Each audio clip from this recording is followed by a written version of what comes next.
સીતારામ બધાય 6 વાગ 5:45 જેવું થઈ ગયું. બાજરા જુવારનું મિક્સ કરીને દળનું મૂકવા ગઈ હતી. હવામાન ખાતાની આગાહીની એક રીલ જોઈ કે સખત ભારેથી અતિ ભારે વરસાદની આગાહી છે. આગાહી હોય એટલે આપણે બહેનોને તો આવે કે ન આવે, પણ ઘરની અંદર જે છે એ સુવિધા બધી રખાય. ભલે ને 2 જણા છીએ પણ 4-5 કૂતરા અમે બધાય થઈને ઘઉંનો લોટ તો ઘંટીએ દળી લઉં, પણ બાજરાનો ને જુવારનો છે ને મિક્સ કરીને દળાવવા જાઉં. ઘંટી ઉપર લોટ ન આવે, હું નથી દળતી, બાકી બધા ઘણા દળતા હોય. આ વખતે કહે છે કે 7 થી 10,000 કિલોમીટર સુધી સાઉથ કોરિયા સુધી એમને સખત વાદળાની હારમાળા બંધાયેલી છે, જે આવું ક્યારેય બન્યું નથી. અને દક્ષિણ ગુજરાતની અંદર તો પેલા હાથી કદાચ ક્યાં ગુજરાતમાં આવતું હોય, ભૂગોળ મારો વિષય નથી, પણ સુરત ને વલસાડ ને વાપી ને ભરૂચ ને અમદાવાદ રાજકોટ સુધી તો પહોંચી ગયું છે. તે સખત વરસાદ છે એમ બધા કહે છે, અને રીલ ક્યારેક ક્યારેક જોતા હોય એમાંય પાણી ને ડેમ ને ફૂલ થઈ ગયા એ બતાવતા હોય છે. વાતની એક વાત કે આપણે તો આપણા ઘરની અંદર બધું છે, એટલે કાંઈ કોઈ પણ આગાહી કરે તો આપણે બધું રેડી કરી રાખીએ. પણ જેને ઉપર આભ ને નીચે ધરતી છે એને બિચારાઓને બહુ અત્યારે ચોમાસાની અંદર હાલાકી થાય છે. રેલવે સ્ટેશનની અંદર, બસ સ્ટેશનની અંદર, અથવા તો જ્યાં ત્યાં નાના નાના બસ સ્ટેન્ડ હોય ત્યાં પોતાના કોથળાની અંદર સામાન લઈ અને ફરતા હોય છે. વિકસિત ભારત, જોકે આમાં જે છે ને સરકારનો કોઈ દોષ હોતો નથી. આવા ઘણા લોકો આમાં છે ને 50% કામચોર હોય છે, કે સીધું મળી જાય છે ને. કોરોના ચાલતો હતો ને, તમને બધાને કદાચ ખબર હશે કે સૌથી કોરોનાની અંદર મુસીબતની અંદર આપણા જેવા હતા, મધ્યમ વર્ગના, કે જે માગી ન શકે અને કામે જઈ ના શકે. હવે જેની પાસે અઢળક હતું એ તો 2 વર્ષ 6 મહિના, હું 6 વર્ષ બેઠા બેઠા ખાય તો એને કઈ પ્રશ્ન નહોતા, એને તો ઘર સુધી બધું પહોંચી જતું હતું. રહી વાત જે સાવ રોડ ઉપર હતા, એને અન્નક્ષેત્રોને કંઈક ને કંઈક દાન પુણ્ય કરતા હતા. પ્રશ્ન આપણા બધાયનો હતો, મધ્યમ વર્ગીય પરિવાર જેટલા. હું તો મધ્યમ વર્ગમાં આવું છું, બીજા તમે જોતા હોય ને કયા વર્ગમાં આવતા હોય ચોક્કસ કહેજો. પણ બહુ મુસીબત હતી. 4 મહિના સુધી રિક્ષા નહોતી ચાલી. 4 મહિના સુધી અમને સ્કૂલનો પગારનો છે એ અડધાનો અડધો કરીને આપતા હતા, કે અમને તમને ક્યાં સ્કૂલે બોલાવીએ છીએ, અથવા તો ઓનલાઈન શિક્ષણ વિદ્યાર્થીઓ ફી આપે તો તમને પગાર આપીએ ને, આવું બધું હાલતું હતું. એટલે એની અંદર ઘર હલાવવું ને એ બહુ અઘરું થઈ પડતું હતું. બહુ અઘરું, મુશ્કેલ. અને કામ ધંધો કાંઈ ચાલે નહીં, ઘરની અંદર બેઠા બેઠા તો ખોરાક કંઈ વધારે હાલે. એટલે આ બધી તકલીફો આપણે બધાય જોઈને બેઠા છીએ. અને મારી ઉંમરના તો જે છે ને એ તો એવા છે કે જે ભૂકંપો જોયા, દુષ્કાળો જોયા, વાવાઝોડા જોયા, બધું જોયું. એટલે આ કોરોના જોઈ લીધો. અને હવે ભગવાન ખબર નહીં હું દેખાડે. ઈશ્વર પાસે પ્રાર્થના કરીએ કે હવે કંઈ આ વિકરાળ પરિસ્થિતિ ના સર્જે. મીનાબેન કહેતા હતા કે તમારા બા પાસે જઈને આટો મારી આવું, મારી જ આવી હતી આટો, પણ એને આવવું નથી. હું મારી મોટી બેન બે ગયા હતા. તે દિવસે એવું હતું કે મારા મોબાઈલની અંદર જે છે ને ચાર્જિંગ ખાવ થઈ રહ્યું હતું, અને હું ચાર્જિંગ મને કાંઈ યાદ નહીં ને એમને નીકળી ગઈ, મોબાઈલ સ્વિચ ઓફ થઈ ગયો હતો. એટલે વિડીયો બનાવવાનો વેત નહીં. મારી મોટી બેન ને હું બે ગયું થયું મારા બા પાસે આટો દેવા. બેએ કીધું કે હાલો અહીંયા નથી રહેવું,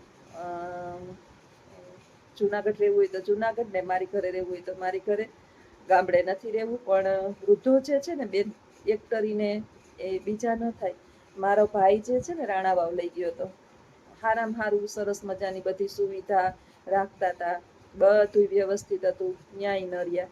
અહીંયા તમે બધા જોતા હતા કે હું બાની આટલી સેવા કરતી હોય સાસુની, તો આ તો મારી જનેતા હતી, એને હું ન રાખતી હોય. મારી મોટી બેને એટલું એને પોતે 8-10 માણસ ઘરની અંદર છે, તો એક માણસનું તો છે ને આ તો સ્પેશિયલ રસોઈ એને કરવી ના પડે. પણ વૃદ્ધોના સ્વભાવ એવા હોય. એનો એક એને જીદ પકડી લીધી કે મારા પપ્પા ન્યા ગુજરા, મારો નાનો ભાઈ ન્યા ગુજરો, મારે મરવું તો અહીંયા જ મરવું. હવે મારે બાયણે ક્યાંય જવું નથી. એટલે આમ તો સુખી છે. મારા કાકાનો દીકરો સારી રીતે, બહુ જ સારી રીતે રાખે છે, એના છોકરાઓને હારોહાર રાખે છે. એટલે આમ ચિંતા નથી. પણ આમ થોડુંક એમ થાય કે સંતાનો પાસે નથી રહેવું, ત્યાં એની પાસે છે એના પૂરતું. પણ તોય દીકરાઓને સંતાનોને મને એમ થાય કે આપણે અહીંયા જે છે એ સિટીમાં, પણ સિટીમાં એ ગામડામાં જેણે પોતાનું જીવન પસાર કર્યું છે, હવે જે ગામડામાં રહેતા હોય, મોટો બધો તમે વાળો ને બધું જોયું હતું મારા બાનું ને, તો એને ન અહીંયા કોઈકલાની અંદર આપણું તો એને ડબ્બા જેવું થઈ જાય. હવે મેં કીધું મમ્મી નોકરી મૂકી દીધી ને હવે નહીં, મને ગમતું જ નથી તારી ઘેર, જરાય મને ગમતું જ નથી તારી ઘેર. અમારા બા છે ને પહેલેથી જ મારા ભેરા રહેતા, હું નાની હતી અને 16 વર્ષે સાસરે આવી ગઈ હતી, એટલે આટલા વર્ષ બાયની મેં કાયમીન માટે, એટલે અમારા સ્વભાવો જે છે ને મેચ થઈ ગયા હોય. 16 વર્ષ મારી જનેતા ભેગી હું રહી, અને એમાં એ કામે જતા અને હું ભણવા જાતી, બસ રાતે હુઈ જતા. એટલે આવું અમારું જાજો ટાઈમ કંઈ બહુ બોર્ડિંગ જેને આપણે કહીએ ને એટલું બધું નહીં. મારી વચલી બેનને એને પડે, પણ હવે તો એમ કહે કે મારે ક્યાંય નથી જવું, ક્યાંય રહેવું જ નથી, કોઈ ભેગું નથી રહેવું. એટલે હવે જસોદાબેને કહેતા હતા કે બા પાસે આટો મારી આવું અથવા તો બાને લઈ આવું, પણ એ લઈ આવું તો આવવાના નથી, હું આટો મારીને આવતી રહી, હજી બહુ જાજો ટાઈમ નથી થયો. એટલે આવું બધું છે, હાલતા ચાલતા છે, શરીર નિરોગી છે. 100 વર્ષની ઉંમરમાં કંઈક થોડાક જ ઓછા છે, પણ શરીર એનું હેલ્ધી બહુ છે, એટલે એ પ્રશ્ન નથી ને, ચિંતા કોઈ નથી ને. મગજ એનો જે છે ને એ બરાબર છે, બાની જેમ થોડુંક તકલીફ વાળું નથી, પણ આમ જીદીલા સ્વભાવ અને એનું ધાર્યું કરે એટલે આવશે તો નહીં જ. બે ત્રણેય બેનું એ ટ્રાય કરી લીધી કે નહીં આવે એટલે નહીં જ આવે. ભાઈ બિચારો શું કરે આમાં, રહેવું જ ન હોય કોઈ ભેરું પહેલેથી જ, તો હવે એ ક્યાં જાય, શું કરે? એટલે આવો પ્રશ્ન છે. એના નસીબ અમુક સમસ્યાઓનું નિવારણ જે છે ને નસીબ ઉપર છોડી દેવાય, કે એના એવા કિસ્મત હોય ને એના એવા નસીબ હોય, એનું જ્યાં લખેલો રોટલો ને ધાન્ય લખેલું હોય ને એ ત્યાં જ જઈને જાય. મારો નાનકડો જે છે ને આફ્રિકા હતો, આફ્રિકાથી પોલેન્ડ ગયો. આફ્રિકાના એક બેન મને કમેન્ટ કરતા હતા કે સારું તમારો દીકરો એ આફ્રિકા, હવે અત્યારે આફ્રિકામાં નથી, અત્યારે એ પોલેન્ડની અંદર છે. તો જેના જ્યાં અનાજ પાણી લખ્યા હોય ને, આપણે કેમ કે અન્ન પાણી જ્યાં લખ્યા હોય ત્યાં એનો નિવાસ સ્થાન હોય, એમાં મારી માનું દીકરીઓ ત્યાં નથી. એટલે આપણે બહુ સમજાવીએ કે અત્યારે આ યુગ એવો નથી કે દીકરીઓનું ખાવું ન ખાવું ને, પણ વૃદ્ધોના મગજની અંદર એક ગરી ગયું હોય કે ના ના અમારે તમારા ઘરે નથી ખાવું.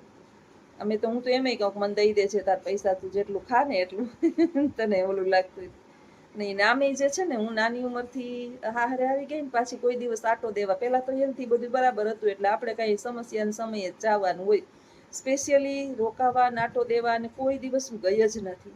એટલે એને મારી એ લાગણીના ભાવે બહુ ઓછા, એટલા બધા લાગણી નહીં, પણ જાતા આવતા કંઈક કંઈક ને કંઈક તહેવાર હોય તો કંઈક લઈને જાતી ને આવું બધું કરતી. મારા પપ્પા જીવતા ત્યાં વધારે, મારા પપ્પાનું અમને વધારે. મારા બા જે છે ને ઓછા બોલા છે, આમ બિચારા પહેલાના સમયના ને બહુ ઓલું નહીં, પણ દુનિયામાં દરેક માણસ સરખું ન હોય. ભગવાનને પ્રાર્થના કરીએ છીએ બધી બહેનો કે એને બસ એના સ્વાસ્થ્યને સારું રાખે, અને જ્યાં એનો રોટલો છે ભાઈ પાસે માગતા હશે ત્યાં સુધી એ ખાહે એના ઘરનું. કાકાના દીકરા સાથે બહુ વ્યવસ્થિત રાખે, બહુ સારા છોકરા છે, અને બાજુમાં જ બધા ઘર ને બધા છે, એટલે કઈ ચિંતા જેવું છે નહીં. બધું અમારો પરિવાર બધો ઘણો બધો ન્યા છે, એટલે એ ચિંતા નથી. પણ આ તો તમારા કમેન્ટનો મેં જવાબ આપ્યો. આવું છે બધું. જાતા જોઈ મારી બેન ને નજીક થાય ને ગામડે, મારી બેનનું ઘર ને, એટલે એ તો હું અહીંથી ફોન કરું કે બેન જઈ આવજે ને આટો મારી આવજે ને, એટલે એ તો ઘણી વાર જાય, આટો મારી આવે અને સમાચાર કાઢી આવે, ફોહલાવે, કાલને માં થોડાક દી રોકાય છે. રોકાવાય નથી જાતી, રેવા ક્યાંથી આવે? તમે અહીં લઈ આવો, અમે અહીં રોકાવાય નથી આવું ને, તમારે ઘરે આવવું નથી ને આટો દેવાય નથી આવું મારે. હવે મારે જીવવું અહીંયા ને મરવું અહીંયા, એ કે વૃદ્ધોનું આ વૃદ્ધ હટ હોય. અમારા બાન બાપુજી મારા સાસુ સસરા છે ને, મને મૂકીને કોઈ દી ક્યાંય ન જતા. ગમે એવી પરિસ્થિતિની અંદર ઓલું કહે ને કે બપોરે હું 1-1:30 વાગે આવતી ને, તો એ ટાઢો ટુકડો એ ખાઈ લે. કોઈ એમ કે હાલો આટો દેવા આવું તો એ જાય નહીં. એટલે આ વૃદ્ધોનો ઓલો છે કે એનો જ્યાં લગાવવું હોય ને ત્યાં જઈએ. આવું છે બધું. બસ વરસાદની આગાહી છે તો લાઇટ આવક જાવક થશે. મોબાઈલ એક્સ્ટ્રા હોય ચાર્જિંગ રાખવા. આમ તો જો કે પાવર બેંક બધા પાસે વસાવેલી જ હોય, છતાંય ચાર્જિંગ ને મીણવાઈટું ને આમ તેને પેલાના સમયમાં અમે તો દીવા પૂરી રાખતા દીવા. હવે તો દીવા ક્યાંય છે નહીં. મીણવાઈટું હવે સ્થાન મોબાઈલે લઈ લીધું છે. આપણે લાઈટ જાય એટલે સીધી મોબાઈલની લાઈટ કરીએ છીએ. ચાર્જિંગ લાઈટો અત્યારે છે, ચાર્જિંગ પંખા છે, અત્યારે બધું ચાર્જિંગ ટેકનોલોજી બહુ આગળ આવી ગઈ છે એટલે હવે કંઈ એની ચિંતા નથી. પણ લોટ ને ધન ધાન્ય ને આપણા ઘરની અંદર જે છે ધાન્ય અનાજ એ પૂરતા પ્રમાણમાં રાખીએ તો આપણે નહીં તો કોઈક બીજા 2-4 જણા જે છે એને જરૂર હોય તો આપણે એને હેલ્પફુલ થઈ શકીએ. અને આ વાત સાથે વિડીયો પૂર્ણ કરું. આવજો. સીતારામ.